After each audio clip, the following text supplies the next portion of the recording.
Welcome to the show. We hope you have a blast. Thanks for making time for the Dealer Talk podcast. Another business leader, here's a penny for your thoughts. This ain't a regular conversation, baby. This that Dealer Talk. Yeah. What up? Welcome to another episode of the Dealer Talk podcast. This is your host, Herb Anderson. Thank you so much for tuning in. Let's check in. What is it? It sounds like it's the chicken. Let's check in with Miss Charity Ann Farmer. I can't unhear that. Now, every time you say that, that's what I hear. Well, hello, everyone. We're not deleting it. This is how it's going. We're going to leave that in. Happy What's up, podcast kid? day. How you doing? Pretty good. Yeah? Pretty I got my good. let's do this here. I got my red Dealer Talk shirt. So you see that right there? Where is it? There. That means we need serious business here. No, it's all weird. I got my shirt on too. Yeah, but yours isn't red, dude. Red means business. Black means I'm at home in my pajamas on a Friday and I'm not working. I am not in my pajamas, but I do have a blanket. See? Because I'm cold. I told you. Anyways. It's like 95 degrees outside and I've got a blanket. Well, you're getting acclimated to what's ahead. Yeah. Yep. Okay. So what's going on with you? How was your week? Everything good? Did you know that today is International Podcast Day? Did you know that? Is it? It is. That's Happy exciting. International Podcast Day. Happy. We should have gotten balloons. Yesterday, I think it was yesterday, was National Beer Day. Let's not get carried away. Okay. Somebody likes to drink. Note that. Happy International Podcast Day? I think it is, yeah. I think. I don't know. Look it up. Check it right now. I'm going to do like Joe Rogan tells it. What's that? What James or whatever? Look at this. Pull this up. Put it on the screen. His dude. I'm the dude. Well, yeah, the dudette. The dudette. It is. See? International Podcast Day. I told you. Yes. Yep. It says that repeatedly with different words. Yeah. So anyway. International Celebration of the Podcast. There we go.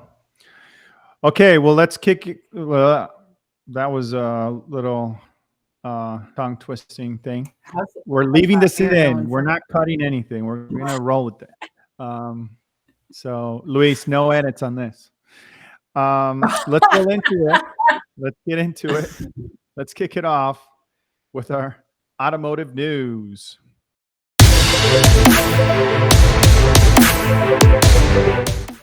Automotive news for today. Am I going first or are you going first? No, I'll just kick it off.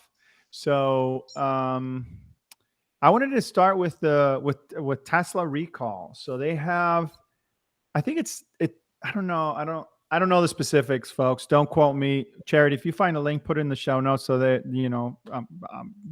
keep myself honest. But so there's a recall. There's a Tesla recall. I think it has something to do. It doesn't sound like it's major. It has to do something with the windows or something like that. But, it's a recall. So I don't know. My point is that they're recalling like 1 million cars and they have only like 2.5 or 2.6 million on the road. So that's pretty crazy, especially because how are they going to accomplish that? I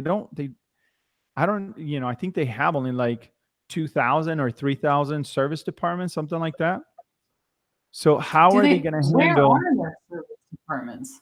They're in different places, and in some cases, people have to drive, to get there. But my point is, how are they going to handle that? How are they going to handle that volume? Which is a good point to think about two things, right? That needs to be considered.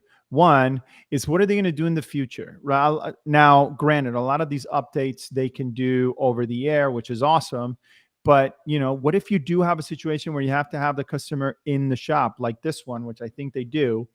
How are they going to handle that volume? And the more they grow, the more of a problem that's going to become. There has to be a situation. I don't know. Do the math. If it's 3,000, let's just say it's 3,000. So many questions. If it's So many 3,000, questions. how many customers would it be per store? Like 15,000 ish, 14,000? We're gonna find out. Okay, well, that number's high according to what I just Googled. It says Tesla currently operates over 673 stores and service centers. 673. See, I don't know. I don't know where I got 3,000. I must have read that somewhere, or I don't know. So, okay, 670. That's even, so do 1.6, do the math. What does that equate on a per customer basis at 1.1? Oh no, not 1. 0. 600. Let's be nice and say that should be math. I should be able to do in my head. If you did 1,000, that's 1,100 per service center. 1,100 customers times 670 what? 676? No. If I do 1.1 million by 1,000 service centers, so we upped it from 673 just to be nice. Anyways, 1,100. I mean, per. No, I don't like your math. Hold on. A million. Why do you ask me to do the math? No, We've had the discussion. Divided by 676. Yeah, so it'll be about 1,500 customers per service department. No, where I got 15,000 from. 1,500. That's a lot of people, man. 1,500. If that number's correct. I mean, listen, I don't know how many service departments they actually have, but if it's 676, yeah, that's about 1,500 customers per. That's a lot of folks, man. So there's that issue, again, right? Go back to where, but they have service departments, Charity. They're one in Vegas. Yes, they have like 2 or 3. They have them. They just don't have enough of them. And that's my point. We're talking about EVs and creating infrastructure and growth. How are they going to handle this? What are they going to do when they get to 10 million cars? And then the bigger question becomes, what's going to happen with, are they going to have is Jiffy Lube, what is Jiffy Lube going to do, for example, on the oil change business? Let's say we get to a point where there's 50% EV. Or whatever, that's going to erode away that business model of the Jiffy Lubes. Or are they going to partner up? There's just a lot of things up in the air with that a lot of questions that have been posed on my brain with that whole setup and that whole situation that I wanted to talk about here.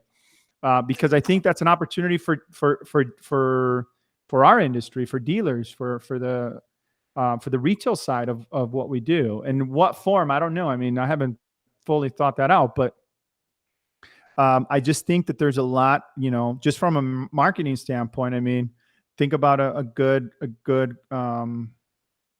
anti-Tesla slogan or whatever. I've got one. With you that. Oh yeah, mine totally rolls into yours. They just approved $1.5 billion. Which was money that was already approved, but now it's approved. In charging stations all over the United States and in Puerto Rico. So then I was like, well, how many charging stations do you need in Puerto Rico? Right? Or how far are we going in Puerto Rico? So I looked it up. There are only 26 charging stations in Puerto Rico right now. Do you know how many people live in Puerto Rico? I do not. 3.1 million people live in Puerto Rico. Right, but how many of those are driving Teslas? Well, not very many, because there's only 26 charging stations, which is one charging station for every 120,000 people. Yeah, but you can have your portals at home and stuff. I mean, Well, but it goes into the infrastructure thing. Yes. Yeah, 75 I mean, that's 75,000 miles of coverage is what $1.5 billion buys, by the way. and that's the question, right? I saw a post on LinkedIn. I can't remember who it was from. I think it was from a dealer principal, and he was like, "Why didn't we start with hybrid technology first? It would be a perfect compromise of the two worlds. It would be a bridge between range anxiety and all this infrastructure. Mm-hmm. You could have dual functions like combustion and even charging, right? Where you have That's both what of we were them, and you talking could, about with Steve Powers last time too. yeah, and you can charge at home. You know, it just seems like that would have been a better way, and I think that's what Toyota's been focusing on is hybrids and hydrogen. I think is another one that they're looking at Mm-hmm. extensively as well. But I don't know, man. It just seems like there's a lot of acceleration, and I get it. It's, you know, I think there's a lot of pluses, but I also think that I don't know. There's just a lot of things that are that haven't been fully fleshed out. Like another thought that I had the other day is we really haven't had a lot of these EVs out on the road for long periods of time, so we don't have enough data to say what, you know, because there's all this talk on the fixed op side, which I'm glad we're talking to Mike today because hopefully we'll cover some of those topics. But there's a lot of talk about how this is going to impact the service department and the profitability. These cars require minimal maintenance, if any, and really only tires and, you know, windshield wiper blades are you know, accessories or whatever. But we don't know that. We don't know what that. At one point, you know, we had the same situation where our service departments were, you know, they were talking about warranties and how that was going to erode away the business, and it didn't. So I don't know how that. We don't know is my point of what that's going to look like in 5 years, 10 years from now. So there's just a lot of speculation and a lot of, you know, talks. Well, they're going to have to catch it not quick. enough. Right, but with not enough data to back any of it up, you know. So New York it seems just, like hybrid would have been. Mm-hmm. New York. It seems like hybrid would have been a good compromise. New York just announced that they're going to follow California and ban the sale of combustion engines by 2035. They might be 2035. Mm-hmm. Well, we'll see. We'll see. Time will tell. I mean, a lot of that stuff is still up in the air. But anyway, moving along. September. So September is looking pretty good, and I wanted to talk about that because some of the early stats are out, and we're expected to end with a 5% year-over-year rise in retail sales. But what's really impressive, or not impressive, but what's really exciting about that is that new car sales are expected to be up about 11.8%. So look at the overall impact of new car activity. If I were, you know, if I was looking at a group or an individual store from a performance standpoint, I would be looking at, yes, I mean, did my new car sales increase? But then how did that impact the rest of my operations? Did that impact service? Did that impact used car activity? Because I think there's been, obviously, I know there's been a lot of misses holistically, which is another thing we'll hopefully talk with Mike about. But there's been a lot of misses holistically because of the retail impact side of things. And we've covered a lot how that's put stress on the front end of the house, but we haven't looked at how that has impacted the overall operation, which a lot of those effects we still haven't felt, folks. So that's another thing. Like, you think that inventory shortages has been bad. I mean, think about what that's doing to your service business, you know, next year and even in 2024. Mm-hmm. So, that's how you feel about September. and then, What was that? I said, that's how you feel about September. I have one, Yeah. but it's funny. Okay. Hit us with it. You heard about Tesla's Cybertruck? I have. So Elon posted this tweet yesterday.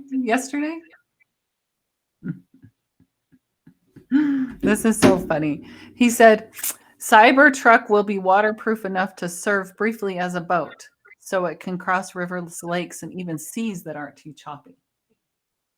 So I read that to my daughter, and she said, can't all cars serve briefly as boats, Mom? Can they? I'm like, well, they Define float for a little bit of time. Define briefly. 2 minutes? Words that you never want to associate with nautical travel. Briefly. Yeah. Not good. Not good. Not good. Especially if you have the captain's philosophy, right? Have you seen in the... You're not going to ask what the captain philosophy is? Come on now. What's the captain philosophy? You go down with your ship. Anyways. So, hey, Luis, put that in that joke, like the drum, like and put some artificial laughter in there too, since Sherry didn't laugh at my joke. No, put crickets right there. Ooh, we'll see what he actually ends up doing. Okay. Did you see when I was scrolling through the news this morning, everybody is just, I can't even remember what it was. Hang on. Oh, geez. Here we go. How can you say something and not have it? We will edit that out. No, we're not going to edit anything out. We're running the whole thing the way that it comes out. We're not editing anything. Luis, you don't have my permission to edit anything. I mean, about that. All the other stuff I said before this, yes, you can edit that. Okay.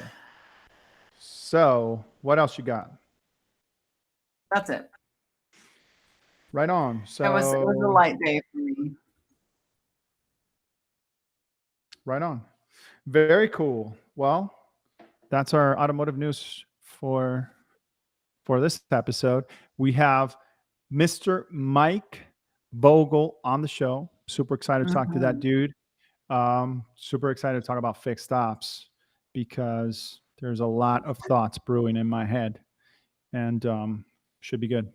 Anyway, let's talk about our blog post of the week.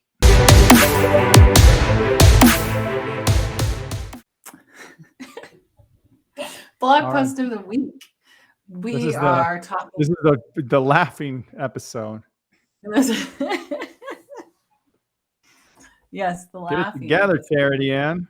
With no editing. It's always laughing. I just edit most of it out. What are we talking about in the blog post? You wanted to be in charge of the news. Well, and you're doing the blog post, so do your thing. What are we talking about? We're talking about converting more website leads, website traffic. Is that what we're talking about? And how are we doing? Oh, yeah. So, how do you want to approach this? One of the ways that you can convert more website traffic is by incentivizing your customer to give you their information. And how do we do that? Okay, we so put handy dandy verbiage on it. All righty. So, okay, so we're, obviously there is, there's kind of two sides, if you will, when you're looking at marketing. There's the message and then there's a response. So my philosophy is I want my message to drive as many people as possible, as many in-market shoppers into my sandbox. I'm not a big believer of taking them to third parties or wherever my competition is per se. I want them to be in the space that I control. But then once I get them there, what do we do? What's that experience like? I'm talking about the tingly, nice feel. That's stuff that you do in person or over the phone. That's a different thing. When I'm talking about a digital experience, I mean how easy it is for them to navigate through the website through the point of gathering the information that they need. So they get there and then gathering the information that they need to satisfy whatever inquiry they potentially have. Or if nothing else, to look at the merchandise, because at the end of the day, guys, we're selling a product, right? But we've done a terrible job at customizing our websites to essentially be huge lead traps, right? And we put like 50 million different CTAs on the VDP, and now we're doing it on the SRP as if it weren't enough that they're already bombarded by, give me your information, call to action on the VDP. Now we have to put them on the SRP too. Soon they'll be on the homepage, and now anywhere the customer goes, they'll be like, give me your information. It's just kind of ridiculous. Mm-hmm. So, but consumers, it's not that consumers don't want to give you their information, folks, is that you haven't given them a reason to. When you give them a reason to give you their information, they will. But it has to be tied to something intrinsic. It has to be something tied to value for them. You don't need 50 million different calls to action on your website. You just need one good one. That's it. One good one is all you need. And that's why we partner up with the folks over at Run My Lease, because their experience is easy, it's seamless, it makes sense, it's verifiable, which is the most important piece, because that the customer has said, this is how I choose to communicate, this is what I prefer, and they're verifying or validating that that's accurate, right? So when you get that information, what they prefer, how they prefer to communicate, and that it's legit, right? Because they have to verify it themselves before you ever get it. And so we way overcomplicate. And by verify, they have to send a code to themselves, and then correct.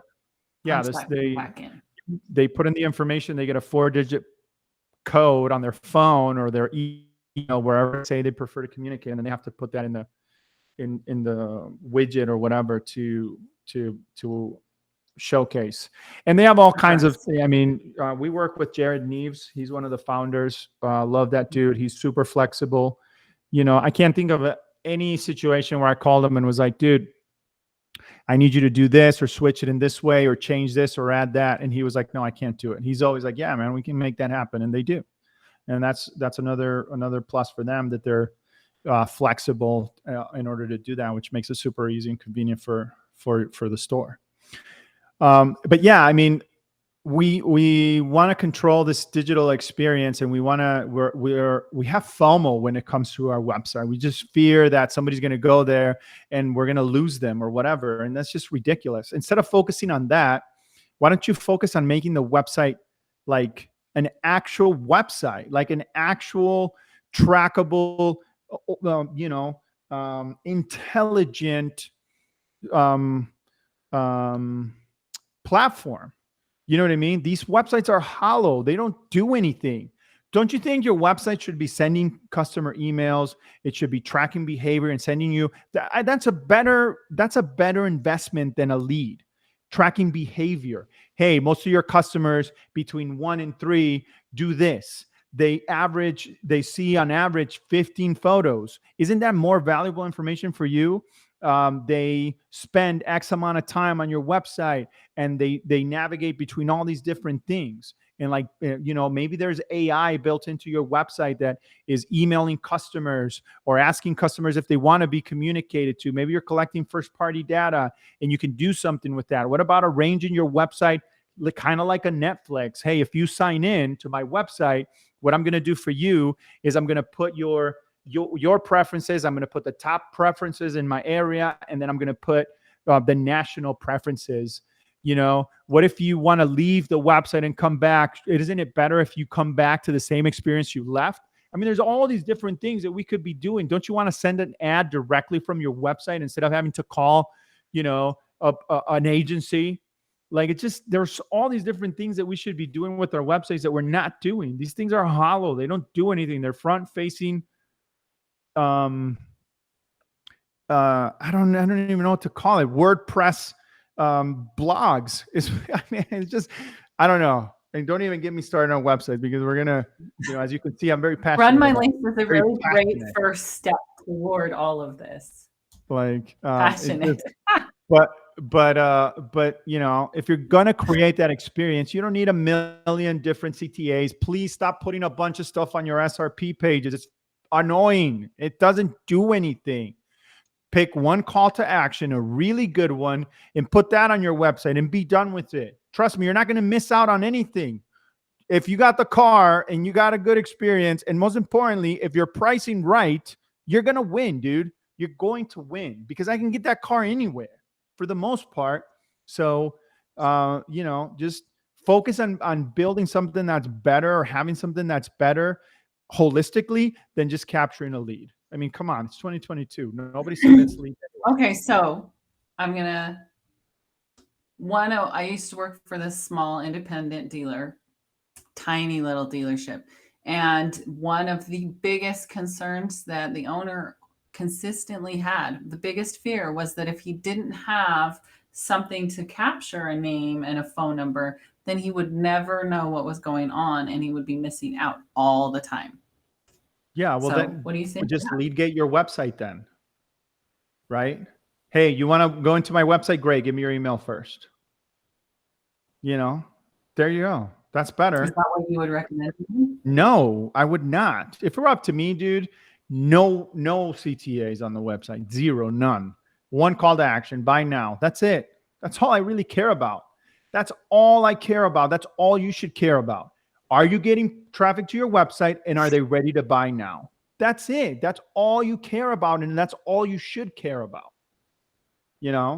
So, and I'm not saying, listen, you have to have leads. I get it. I understand it's part of the game, but you don't have to have a bunch of them, right? Just have one good one, one really good one. And that's why I like these guys. That's why I like Run My Lease. That's why I'm willing to recommend them, do a blog post about them, and come on the show and pretty much do a commercial for them, because it's work. It's good. It's good stuff. Like, I mean, Are good. We don't partner with everybody. I'm not just gonna, like I always tell people, like, come to your own conclusions whenever I talk about a vendor on the show. But these guys are good, and they're willing to do a 60-day trial for free.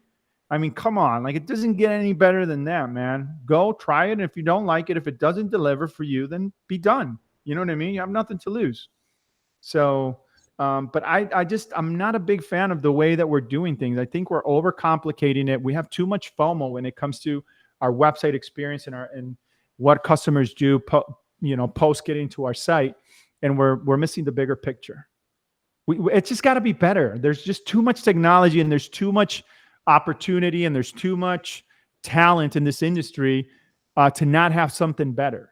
I mean, most websites, the images are still JPEG. They're not even WebP. Like, come on. Like, why can't we focus on that? It's like when we were talking to Durant Cage the other day. Like, we're focused on digital retailing and selling a car online, and we can't freaking fix a customer waiting in the room in the showroom for 5 freaking hours.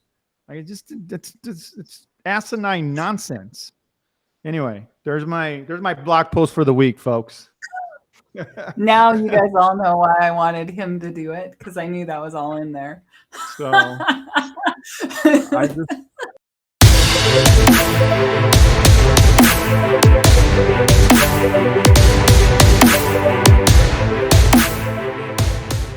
Without further ado, it's time to get our guest on the show, Mr. Mike Vogel. Super excited to have you, sir. Mike, welcome to the show. Hey, what's up, Mike? How you doing, man? Doing great. Thanks for having me, Herb. Hello. Yeah, man, we're super excited to have you on the show.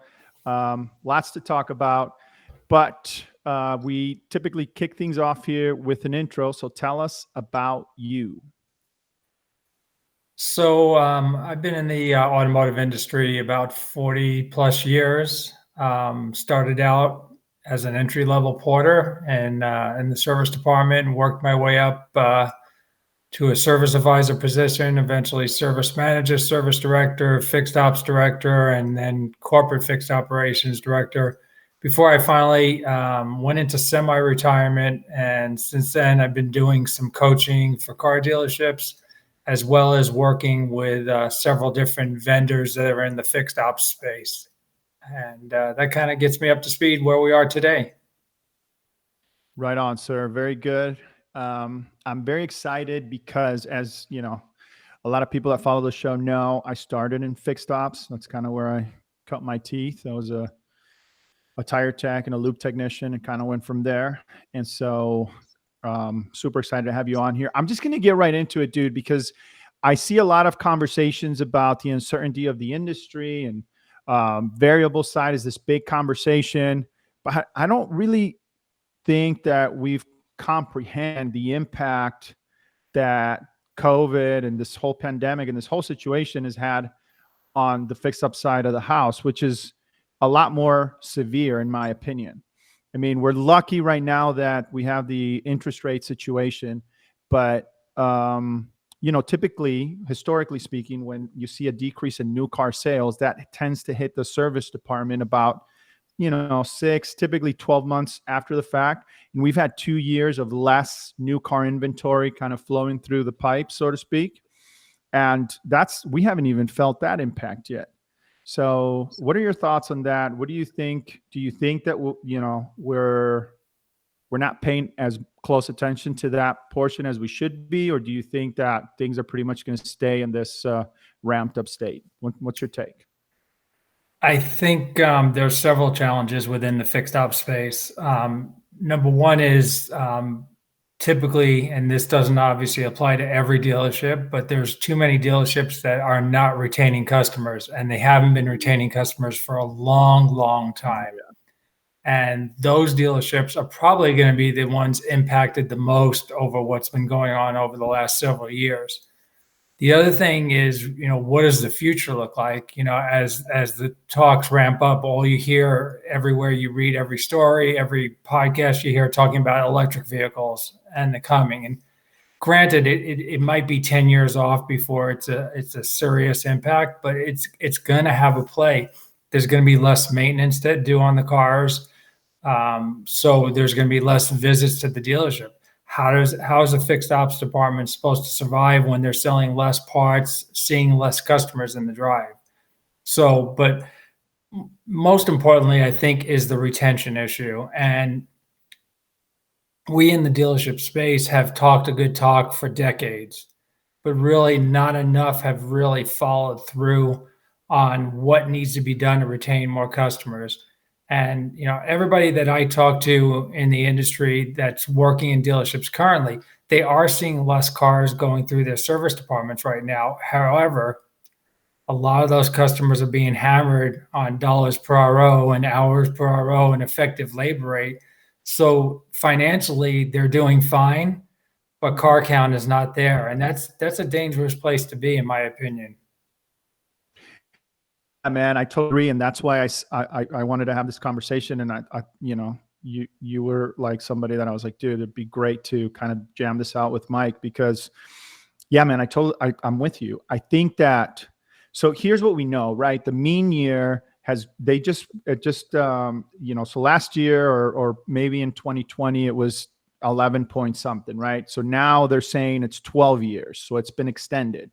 Mm-hmm. So that's going to impact your dollars per RO, right? Because customers are keeping their vehicles longer, which means they're willing to invest on keeping that car, maintaining that car. So it's not just, or not that it's not just, it's not the service maintenance business that we've gotten accustomed to. Yeah, but while that's true, the bigger problem is that after 3 or 4 years, or when the warranty period's expired, the dealership's already lost 75% of those customers. So they're only retaining 25% of those customers long term. So imagine if a dealership could do a much better job in taking care of their customers.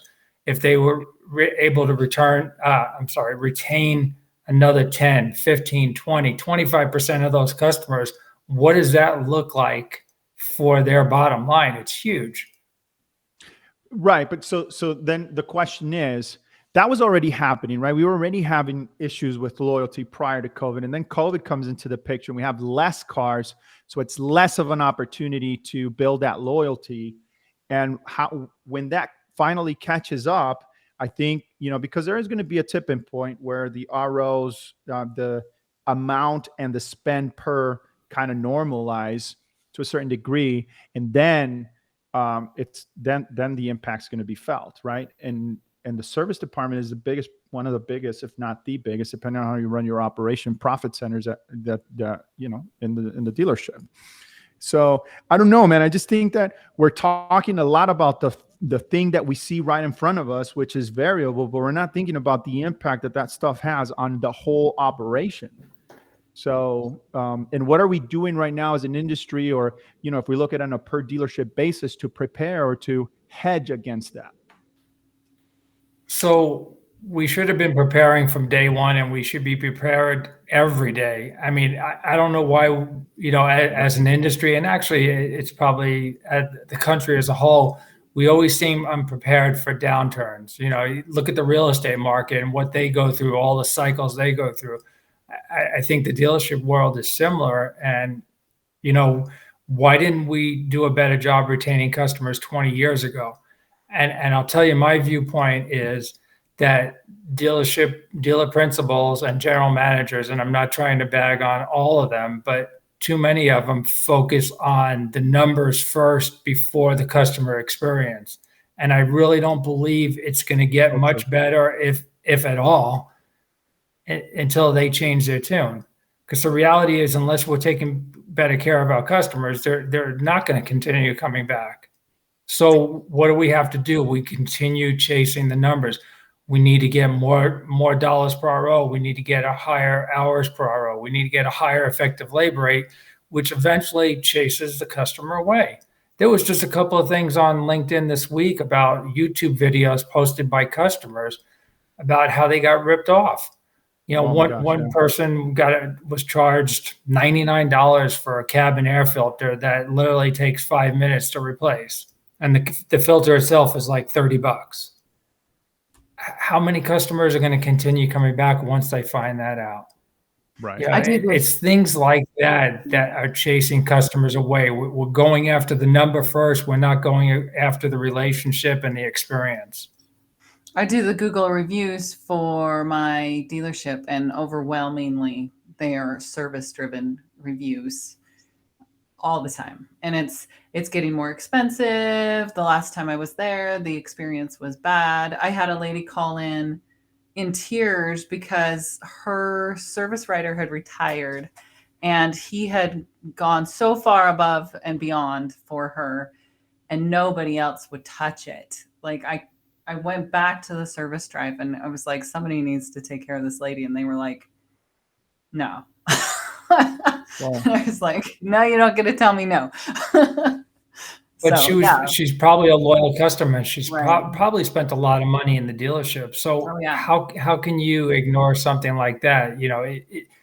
Typically, I mean, us as humans, we typically spend more money with places that we're happy with.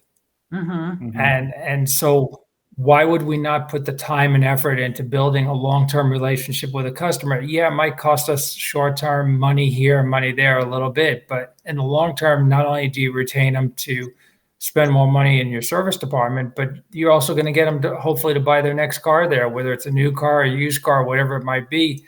And then really, for me, the end game when I ran stores was creating customer advocates. We talked about satisfaction in the 80s and 90s, and then we transitioned to customer retention, and we still haven't made any improvements. But I think if you're going to try to satisfy a customer or retain a customer, why not create a customer that's going to be a champion for your store? They're going to tell other people, whether it's friends, coworkers, neighbors, relatives, whatever it might be. That should be the end game with as many customers as possible. If you do that, you're going to be successful. Now more than ever, businesses need more efficient sales. That's why thousands of dealerships trust 4Eyes to help with things like automated inventory email updates and ensuring all of your leads get into the CRM. To try 4Eyes for free, visit 4eyes.io/dealertalk. That's 4eyes.io/dealertalk. Yeah, that's funny, and you bring up a good point. Just on the marketing side, right? When we talk about spending money to get customers, if you think about the cost per acquisition, it's probably more expensive to get it's probably more expensive to focus on the long-term game, right? Meaning getting customers that you can build a loyalty with, right? So, and we were to your point, like the DPs and the GMs for the most part, because there are some GMs out there that I've had the pleasure of working with that are focused on both, or that were service managers and then they transition, and those tend to be just better GMs. They're just more well-rounded about the whole operation. But they tend to be super focused on the right now. Hey, let's get the customer in. We got to sell some units. And we're not thinking about that long cycle customer. Like, I rather pay more and not so much on a per sales clip, but to get that customer in that I know I can build loyalty on, because that's going to feed my operation long term. And if, to your point, if we did that 20 years ago, how much stronger would our dealership be, or our group, however you want to look at it? You know what I mean? Absolutely. And I don't quite understand how anybody can be satisfied with 25, 30% retention, but we've allowed that to happen over decades now. And going back to talking about happy customers spending money, when I was a service advisor back in the 80s, my customers trusted me to a point, and we built up such long-term relationships that 9 times out of 10, I would give them options on the repairs that were needed on their vehicle. And every time I gave them options, 9 times out of 10, they said, you know what, the car's already there, just take care of it. But I didn't try to slam it down their throat. I didn't try to hit big number objectives, but I still hit my objectives by doing it the right way, by treating them the right way. And to your point, Herb, that it is a long-term project. When I used to talk with a GM or a dealer principal about possibly working for them, the first thing I would ask them is, what's your expectation from me? I want to hear what their viewpoint is. If they told me, well, I need you to flip my service department in 3 months, I'd say, I'm not your guy. Because it's going to take easily no less than 6 months, and it's probably going to take closer to 12 months before you start seeing some results out of it. And if that's too long for you, then we probably shouldn't be working together. Yeah. Yeah, no, I like that I agree with that. And I like that you talked about your own personal experience, because I've always said, and this was early on in my career and even on the show, I've talked about it several times, but the advisors, man, they're such an underutilized asset in the operation. They have much better relationship with your customer base than your salespeople, than anybody else in that dealership. Customers trust them.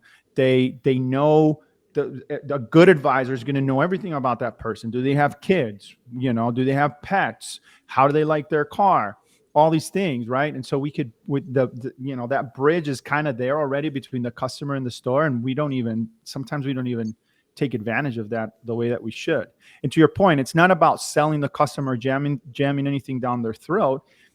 It's about doing what says in the title of your position, right? You're advisor, right? You're there to advise them. Correct. And I think that sometimes we kind of miss that whole thing, right? Which brings a question to me, like in your expertise, in your opinion, do you think that that's something that we should be leveraging now more than ever? Like maybe that relationship? It should be leveraged every day, every month, every year. There's no going away. I mean, we have technology coming around, and I look at the technology is great out there, but it shouldn't be. It's not going to make the customer experience necessarily better. If they don't like you, they're still not going to come back and do business with you, regardless of how well any kind of technology works for you, whether it's easier to schedule an appointment or electronic multi-point inspection with pictures and videos. That's all great. But if you don't have that person to go along with it to bridge the gap between technology and the experience, nothing's going to change. So to your point, 100%, you have to be building on it from day one. I think as an industry, like a lot of businesses we read about in America right now, the challenges that I hear at the dealership level is a lot of service advisors are leaving the business. I'm talking about the long-term people, and they're, for lack of a better word, they're throwing green peas out there, and they're not giving them the training and guiding them through how to do the process the right way. So that's a whole nother game that's happening right now. Yeah, and younger generations don't have customer service skills at all. I went to a restaurant a couple weeks ago, and there was literally a sign on the side of the cash register describing what good customer service was. And it was like, fill their drinks, don't use your phone, all of these things. And we hire these really young people that just don't have any customer service skills. And then you get our generation gets frustrated with them. Yeah, I mean, I'm going to challenge that a little bit, because I don't think that it's that they don't have it, is that we haven't invested in them, right? Because at one point we started and we didn't have any training, and we didn't, somebody taught us the ropes and taught us how to do things. And I think that we don't, to Mike's point, like there's just isn't. And one of the things I was going to touch as soon as he shared his thoughts with us is that's one of my biggest pet peeves, the training side. And I think on the service side, it's even worse than in the front of the house, or at least it was when I was managing, when I was a service manager. Like I was the only one training my staff. Like there wasn't any like group or corporate initiative to make sure that these folks were had certain skill sets or were at a certain level. Now, that's a generalization as well, because I know that it's gotten better and there's more opportunities or more resources in today's world. But man, it still seems like we don't do enough training. And for service, I think it's even less. But we have these humongous expectations for these folks. And it's like, dude, how can you have that expectation and set the bar so high and yet provide so little? I don't get that. I don't understand that at all. Well, and I think first and foremost, don't settle for somebody that's going into that position, since they touch the most amount of customers of anybody in the dealership on a daily basis. You got to find a people person. You can train them. You can teach them what's involved. I mean, when I was a service advisor, I wasn't a technician first. I had no experience. So I was paired up with the longest tenured service advisor, and he taught me the ropes the right way because he took care of his customers the right way. And then when it came to technical stuff, I would lean on my technicians and have them explain to me what things were, how they worked, what was going to happen if the part wasn't replaced. So when I talked to my customers, at least I sounded somewhat educated, but somehow, I made it work. But I think, as long as the person you put out there to be the front line for your customers has that, they're people friendly, everything else will go a lot smoother at that point. But, talking about you, Herb, what you did as a service manager, that's also a rare thing nowadays. One of the things I found out before I semi-retired and went into my own consulting, consultants would tell me how they would go into a dealership, they would train the service advisors, they'd leave, and 3 or 6 months later, they'd come back and nothing's being done that they taught them. And so really it falls back on leadership. And so I decided I just didn't want to be another trainer out there training advisors. I decided I wanted to train service managers, because the reality is they're the ones that are going to have to make sure that things are being done correctly every day. They're going to have to coach. I call it the head coach and the head cheerleader. Their job is to be coaching every day with their staff. And then they got to be a cheerleader. They got to pump them up because it's a hard job being a service advisor. If you're not there to cheer them on and make them feel good about stuff, great. But what do you see in a typical dealership nowadays? You see them, again, chasing numbers, telling advisors, hey, your hours per hour aren't good enough. Your effective labor rate isn't good enough. Or, God forbid, the stupid CSI surveys. You got a bad survey, bum them out. Too much negativity and not enough positivity going on. So it's a hard job. Yeah, the surest way that okay, if you're a vendor, a consultant, or anything that's providing training for a dealership, I'll tell you right now, the surest way to know that it's not going to work. You go to your meeting or you pitch this thing. The GMs, everybody's like, yeah, let's do this. This is awesome. You go train, and not a single manager's in the room. It's going to fail, 100%. Right. It's done. It's doomed. It's not going to work. You're gonna get a cancellation, and it's just a waste of your time. Because first of all, we have such a revolving door in this industry. That's number one. So people come and go every day. Two, if the managers don't know what you're training the people that are doing the work on, how is he going to hold them accountable to anything? Right. It's impossible. He doesn't even know what the training is about, or what the KPIs are, or what this is even supposed to do. So, that just doesn't make any sense. I'd rather just go and train one person, the manager, just train him one-on-one. Let's do that, because that's more effective than going and trying to train 20 people that are not leaders in that organization. It makes no sense. And too many of them get stuck with reports, running numbers, sitting in their offices, and not active in the department. One of the things I prided myself on is that I got to work before we opened so I can get all my reports and all my numbers done, because let's face it, numbers are important, but for me, they weren't the number one priority. I got them done. I knew where we were standing. I knew what we were forecasting. I knew what we were trending. But then I'd spend the time out there making sure customers were greeted promptly, making sure that the advisors were doing what they needed to be do, walk into the customer lounge, take a trip through the shop, talk to my technicians in the morning, high fives, keep them pumped up. That's the way you get your staff motivated to come to work and do a great job every day. But if you're going to sit in your office and hope that everything is done right, it's not going to happen. Yeah, for sure. Charity, for you, because you're on the floor level on a daily basis. Do you see emphasis on the service department? I mean, is that a conversation typically that is happening?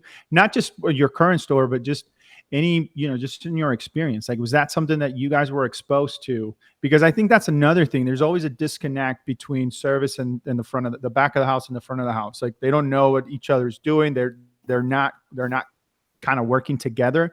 In a lot of cases, in a lot of the stores that I've been in, they're kind of working against each other. Right. And so, yeah, that's what I was going to say is the emphasis the floor has on service is sales. Okay. Oh, look at all these people that are just sitting here in the waiting room that we could sell cars to. And that's a real quick way to piss off a service manager. and wow. Yeah, so there's a lot of butting heads that happens between the two departments, and then they just don't know each other at all. Like the appointment setters in the service drive, they're in the back. Most people don't know who they are. They just know the name on the telephone screen, but they're these people have, like, to your point, they have contact with the customers way more than you do. When I have my teams making outbound calls, I have to make sure that they specify that they're on the sales side and not the service side, because if they touch anybody who's got a service history, the customer's automatically going to think that the service drive is calling them.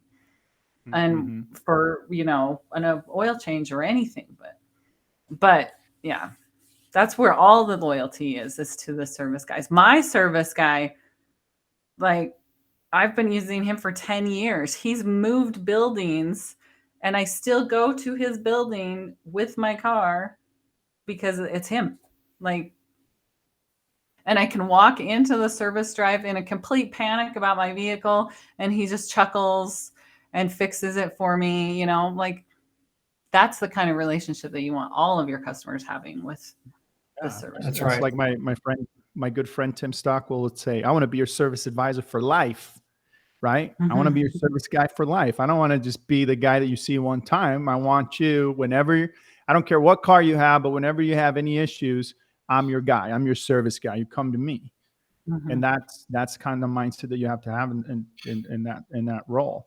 And to Mike's point, like that role is really hard, man. People don't understand. Like you're selling, but you are advising, and above anything else, you're taking all the heat, because buying the car is awesome, but coming and servicing the car, not so much.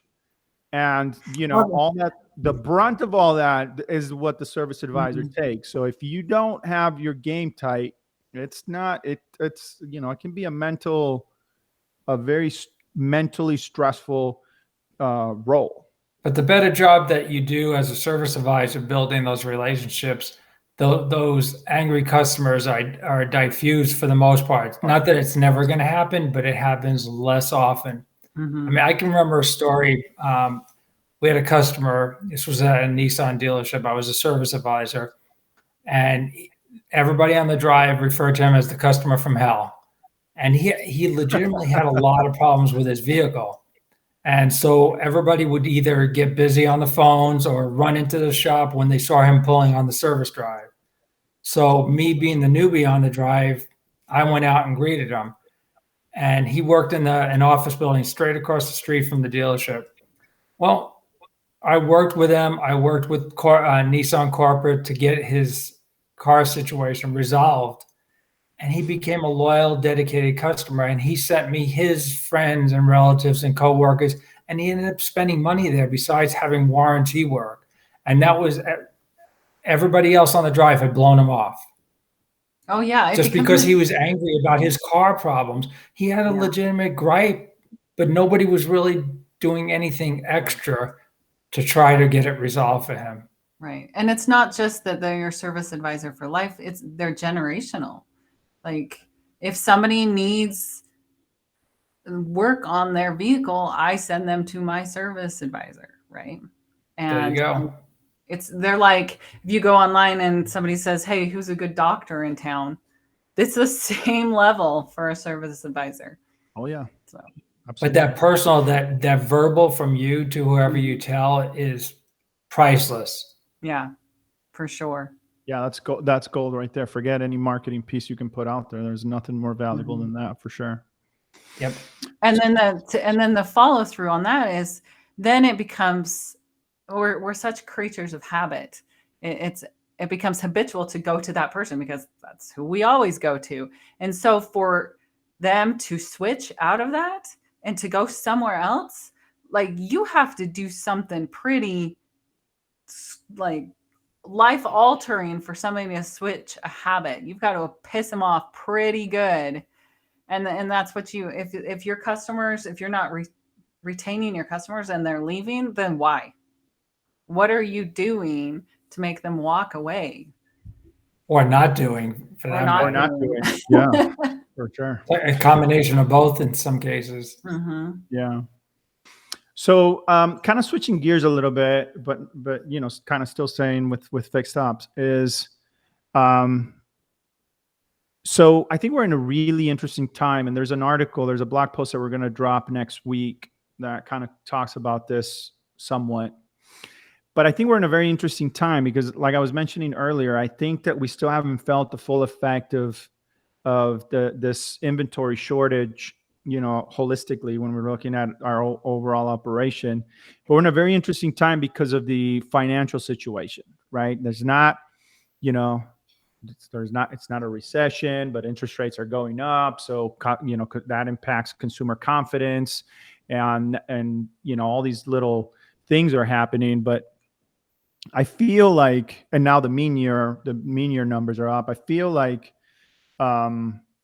that's kind of good for the fixed op side of the house, but it is keeping things a little unrealistic. That's just my opinion. Mike, what do you think that we should be doing right now to kind of prepare? Like we talked about it earlier, right? Certainly a decrease in RO. So what can we be doing? Is this the time to mine? Is this the time to focus on marketing, knowing that we have less kind of cars that are going to be feeding the drive? Like what would your advice be for service managers right now to kind of prepare for next year and even further down the road? Well, I think what I hear consistently in the message is there's a obviously there's been a shortage and there continues to be a shortage of technicians. So I think, I don't think there's one size fits all for a dealership. Some dealerships are in a good spot because they took good care of their people and they're not understaffed. But then there's other ones that are bringing in,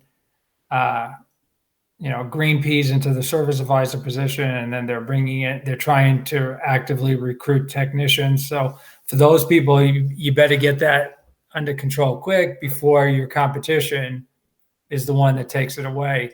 And really the biggest competitor for a car dealership is the aftermarket.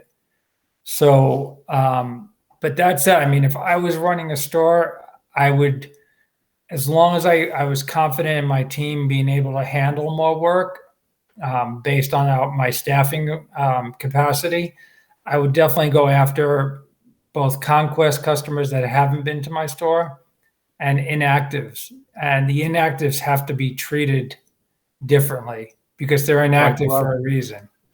Yeah. Either we didn't treat them right, we charged them too much money, whatever it might be. But inactives and conquests have been part of marketing since I started in the business. But I think some stores just blanket out, send out, 20,000, 30,000 mailers. Are they ready to equip it? And what's going to be different? So if I'm a new customer, I'm a conquest customer, what kind of experience am I going to have when I come to that dealership? Am I going to be able to provide an experience good enough to keep them coming back and not go to wherever they've been going previously? And then on the flip side, if I've got somebody, Herb, if you're one of my old customers, I mean, the dealership's old customers, and I send a piece out to you to get you back in, are things different now that you're going to come in and say, wow, place is definitely better. Maybe I'll give them another chance. Otherwise, why waste the marketing dollars? Why do it? Yeah. You got to make sure that you've got a strong operation. It's not always about marketing. We talked about this early. Marketing can be your own customers getting the word out there about you. Mm-hmm. And it's much more effective. And just taking that 25% retention, and how many more ROs a month can you be doing if that retention goes to 35% or 40%? That could be a huge RO count increase depending on the size of the dealership. Yeah, no, I agree. I think that we and we've kind of covered this already a little bit, but I think that somewhere we got complacent with those numbers and we said, oh, okay, this is good enough for us. And it's just not, it's not the way that it should be for a couple of different things. Number one, I can't think of a single independent, call it whatever, franchise or whatever that has in access. I mean, if we're looking at it holistically, all the amenities and the convenience that a dealership can provide. I just don't think that they can compete at that level. Well, but it's not about the amenities. I mean, you think about it, the surveys come out, clean, comfortable waiting lounge, coffee, shuttle service, car wash, on and on and on. And none of that stuff has moved the needle over the last 20 years. That's because the focus isn't on the experience. It's about amenities. And I don't care how good the amenities are and how beautiful it is. And you also, on the flip side, you could have an old facility with great people, meaning great team, taking good care of your customers, and they could be crushing it. And maybe they have terrible coffee and they don't wash cars and it's dirty inside, but they feel good about how they were treated. Well, yeah, that's where I was going. Right. So we have amenities on the dealership network side. We have technicians that are supposedly certified on our brand. right? We have that brand loyalty from, we're probably seeing less and less of that now, but you have those customers that are diehard loyals to that specific brand. You have the part side, which, it's original equipment. And, if you're a brand loyal customer, how can you not feel good about that? So we have all these elements is my point, right? You have the car, the brand, you have the technicians, you have the parts, you have the amenities. And for some reason, we still keep losing that game. It's just crazy, right? So there's also one area that we haven't touched on, and I work with a vendor currently that's in that space, which is tires. Oh, and yeah. That's an area where we in the dealership. That's where we lose a lot of them, Mike. What's that? That's where we lose a lot of them. Yeah. So first of all, all the studies say that customers will buy, 70% of your customers will buy from the first person that recommends tires to them. And then the second thing is 70% of the customers will defect from their current service facility when it comes to tires if they don't buy from them. So another staggering numbers of defection. And if you think about it, if we're keeping the customers typically until the warranty period is up, they were already going to need a set of tires. But all you ever hear anybody griping about is, oh, we can't make any gross on the tires. We can't make any money on it, blah, blah, blah, blah, blah. and the reality is we shouldn't be looking at it as a money-making opportunity. We need to look at it as a retention piece. Mm-hmm. If I sell them the tires, I keep them. One of the things I did for the last probably 10 years that I was working at dealerships was if I sold a customer a set of tires, I gave them free tire rotations for the life of the tires. So number one is I gave them a value proposition saying, okay, if a tire rotation is $20 and you do it every 5,000 miles and the tires last 50,000 miles, that's 10 rotations. That's $200 value proposition I'm giving to you by buying your tires from me. Why go anywhere else? Plus, we give you free road hazard for 2 years.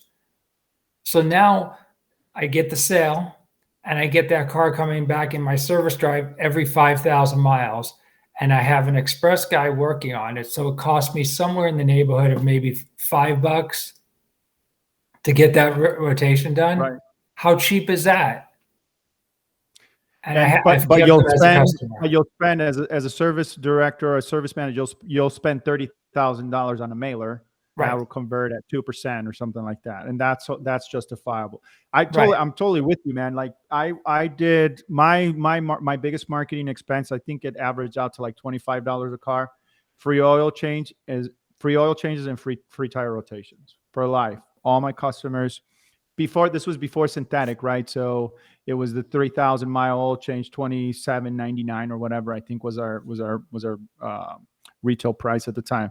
But dude, I would pay $30 to get every one of those customers as much as I possibly could on the hoist, because I'm going to find something eventually, right? And then they have hey, I haven't paid for an oil change and I don't pay for tire rotation, so I mean, I get them back, and that's super effective. So to your point, I took over a Toyota store and the owner had just launched lifetime free oil changes. Yeah, tires for life. Yeah. No tires, but lifetime oil changes for the life of the car. And the advisors weren't on board when I came on board. And I worked with them really hard for the first year that I was there.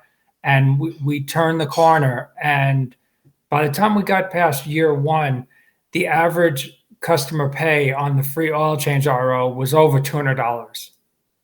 And this was back in 2000 when $200 was worth probably what $400 is right now. Yeah. And I'd show them the reports. I'm like, guys, it works. The customer understands the value of getting a free oil change. We're taking good care of them and they're spending money with us. It's a win-win for everybody. It's a win. It's super effective. I mean, it's so effective. Especially if you had, so I was at a Ford store when I put that in motion, all the recalls just on that alone, you know how hard it is to get some of these customers in to get their recalls done. It's ridiculous. It's crazy. I mean, look at the Takata thing. Those are bullets, essentially, is what it is, that are projected at your face. And what are they at? Like 60% or something like Yeah. that? Like, And that's people- been around for almost, what, about 10 years now? dude, yeah, dude, you're gonna die, man. Go get this fixed. And you cannot get these people in the drive. It's insane. Yep. So yeah, it's crazy, but it works. But going back to tires too, I brought up electric vehicles earlier, and if you think about it, that's going to be probably the big, other than the actual battery in the car, that's probably going to be your biggest expense with owning an electric vehicle. Is they're going to burn through tires faster than a combustion engine vehicle. So now you're going to be replacing tires maybe every 20 to 30,000 miles as opposed to 40 or 50,000 miles. I was scrolling. What are you going to do at the news dealership level? Yeah, I was scrolling through the news this morning, and one of the headlines was the impact of your tires on the range of your EV. And I was like, I hadn't thought of that. So I posted the question. And so if we're not serious in the car business right now, what's going to happen in 10 years when EVs start becoming more predominant on the road? Mm-hmm. We're going to lose all those people too, to the places that do sell tires. Yeah. If you don't prepare now, you're going to be in a world of hurt in the near future. Well, so I posed the question: do you think that we have done enough damage on that front, on the tire front of the industry, to is there enough? That's probably not the best way to word it. Do you think that our tire reputation is damaged? And because if to your point, right? No oil changes, less maintenance, all these other things. Tires is really going to become one of those things. But if the consumer perception is that dealers are too expensive, or I'm not going to buy my tires at a dealership, what can we be doing now to get in front of that? Well, I think most of the car manufacturers are backing the dealerships with price guarantees and road hazard warranties, which are all big positives on it. And I don't think it's ever too late, because if you think about it, we as an industry back in the 80s did a terrible job with oil changes. We treated them like the plague. And you had the Jiffy Lubes and all those other similar places pop up all over the country. And obviously they're still with us today. But I think dealerships have done a good job about getting back into the oil change business, putting in lube technicians, express departments, things like that. I think we at the dealership level have fought back pretty well when it comes to that. And I don't see any reason, if you want to be serious about being in the tire business, that you can't do the same thing. Don't wait for the industry to change. Do it at least at the dealership level, because really you're only concerned with your own market. You're not worried about what's going on nationally. It's just what's going on in your own backyard. No, I totally agree with that. And how important is education too? Because how often, I'm sure it happens more now, but again, when I was doing it, I remember customers come in and complaining about things like a vibration, noise. My car doesn't drive the same as it used to. What happened? And then you go and do a little bit of digging, and you find out that they went and bought these cheap tires somewhere that are not the same specifications that are recommended for the car, and it completely changes drivability. It changes their driving experience, but they don't attribute that to the tire. They think, well, a tire is a tire. I just put it on the car, and something else must be the problem. And then you look at, like, I had a personal experience myself. I got an electric car, and I didn't want to buy the rims from the manufacturer, and I got them from a place online. Put them on the car, and then the car was driving all weird, because the package has some sort of sealant internally that molds to that wheel or whatever, and it completely changed the drive of the vehicle. Mm-hmm. But uneducated consumers don't really know that, and we haven't done a good enough job to educate them on those things.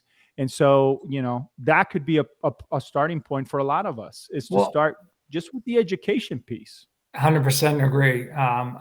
It starts on the very first service visit. A lot of manufacturers still have, they include maintenance. The first few maintenance is free.